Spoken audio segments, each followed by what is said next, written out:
इस वीडियो में हम body fluids and circulation chapter number 18 class 11th biology उसको कंटिन्यू करने वाले हैं। इसका टॉपिक 18.1.4 इसको अभी हम पढ़ेंगे। जो टॉपिक है coagulation of blood, that means कि ब्लड क्लॉटिंग कैसे होती है। तो समझते हैं एनसीईआरटी की लाइन वाइज कि क्या क्या उसमें लिखा हुआ है। You know that when you cut your finger or hurt yourself, your wound does not continue to bleed for a long time. ऐसा हम सब जानते हैं कि जब भी हमें चोट लगती है या फिर कहीं हमारे फिंगर में कट लग जाती है तो बहुत देर तक ब्लीडिंग नहीं होती, थोड़ी देर ब्लीडिंग होती है, उसके बाद रुक जाती है। तो डू यू नो वाई? तो आप जानते हैं कि ऐसा क्यों होता है। ब्लड एक्सिबिट्स कोएगुलेशन और clotting in response to an injury और ट्रॉमा। ब्लड हमारे बॉडी का जो है वो क्लॉट कर जाता है, जम जाता है किसी भी इंजरी के थोड़ी देर के बाद। This is a mechanism to prevent excessive loss of blood from the body. और ये एक ऐसा मैकेनिज्म है जिससे हमारे बॉडी से एक्सेसिव लॉस नहीं हो ब्लड का, उसको रोका जाए, यानी कि बहुत ज़्यादा ब्लड लॉस नहीं हो। इस चीज़ के लिए ये जो ब्लड क्लॉटिंग है वो होती है। You would have observed a dark reddish brown scum formed at the site of a cut or an injury over a period of time.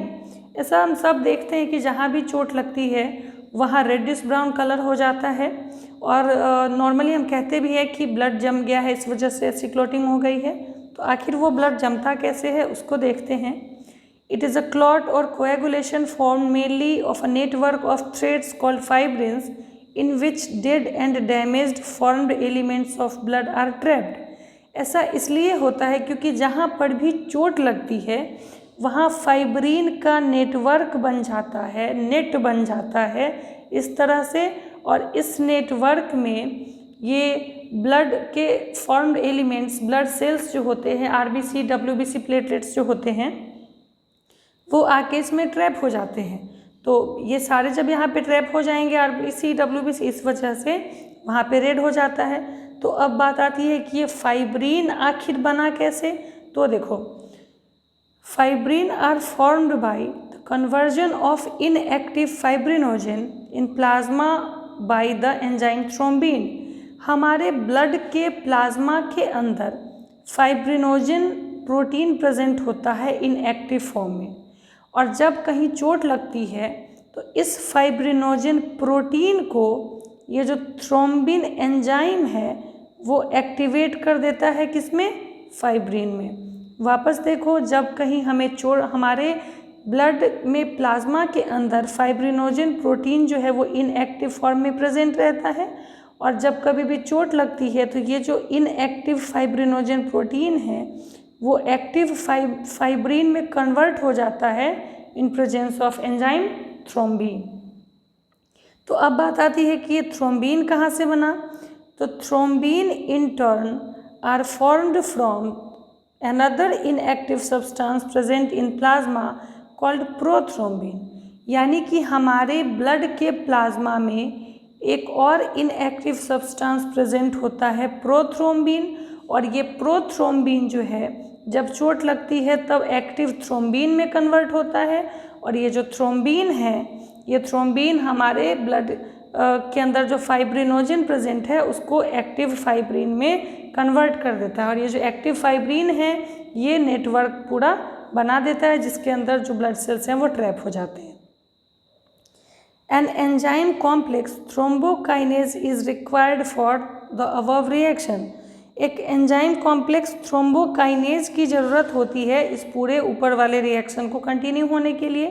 This complex is formed by a series of linked enzymic reaction involving a number of factors present in plasma in an inactive state. और ये जो पूरा reaction है, ये जो complex बनता है, इसमें बहुत सारे एंजाइम सीरीज में, यानी कि स्टेप बाय स्टेप बहुत सारे एंजाइम जो हैं वो रिस्पॉन्सिबल होते हैं, और नॉर्मली वो ब्लड के प्लाज्मा में इनएक्टिव स्टेट में प्रेजेंट होते हैं, लेकिन जब ज़रूरत होती है तो वो एक्टिवेट हो जाते हैं। जब कभी भी इंजरी होती है, चोट लगती है, एन इंजरी और a trauma stimulates the platelets of the blood to release certain factor which activate the mechanism of coagulation. जब कभी भी चोट लगती है तब हमारे ब्लड के अंदर जो प्लेटलेट्स प्रेजेंट होता है वो कुछ फैक्टर को रिलीज़ करता है और वो जो फैक्टर है फाइनली एक्टिवेट करता है पूरे कोएगुलेशन के मैकेनिज्म को। Certain factors released by tissue at the site of injury also can initiate coagulation. और ये जो फैक्टर ये रिलीज़ कहाँ से होते हैं, तो जहाँ पर चोट लगती है उस जगह के जो टिश्यू होते हैं वो इस फैक्टर को रिलीज़ करते हैं। साथ ही साथ कैल्शियम आयन भी बहुत इम्पॉर्टेंट रोल प्ले करता है। कैल्शियम आयन भी बहुत इम्पॉर्टेंट रोल प्ले करता है ब्लड के क्लॉटिंग में। ठीक है, एक बार इस चीज़ को हम वापस समझ लेते हैं कि जहाँ भी चोट लगती है वहाँ पे फाइब्रिन का नेटवर्क बन जाता है, यानी इस तरह का नेटवर्क बना लेगा।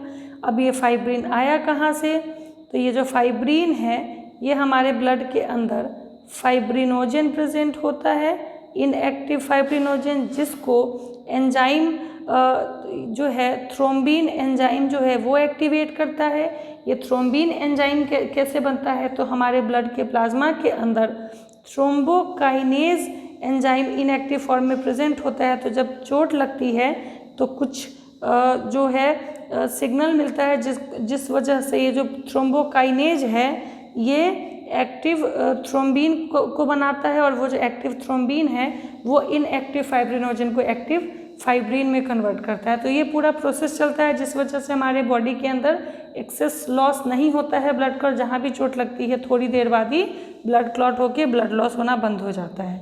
तो आगे हम कंटिन्यू करेंगे सर्कुलेशन के बारे में। तो वीडियो अगर अच्छा लगा तो इसको लाइक करिए, शेयर करिए और सब्सक्राइब करिए।